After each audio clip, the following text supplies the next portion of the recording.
Flu season usually winds down this time of year. But behind these walls in a Niagara, Ontario hospital, the number of flu patients doctors are treating is on the rise. We haven't seen influenza like this since at least the beginning of COVID-19 pandemic. We're seeing more beds being occupied. We're seeing more ICU beds needed for flu cases.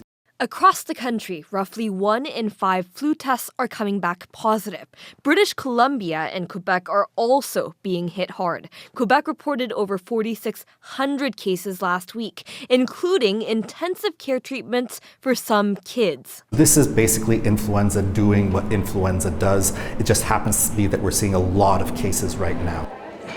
Researchers say this year's flu vaccine is moderately effective, reducing the risk of infection by about half. Plus, they're seeing more cases with worrying variants. Those variants show some mutations that are known to facilitate viral escape from immunity. In other words, may be contributing end of season toward greater mismatch with the vaccine.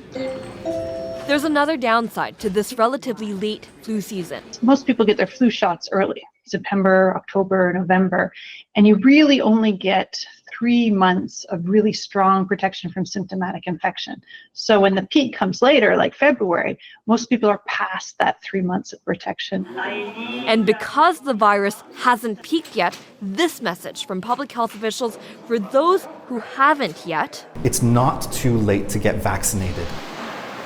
Experts say a 50% reduction in the chance of getting sick with the flu is better than none at all, especially for those most vulnerable to severe illness, older folks, the very young, and pregnant women.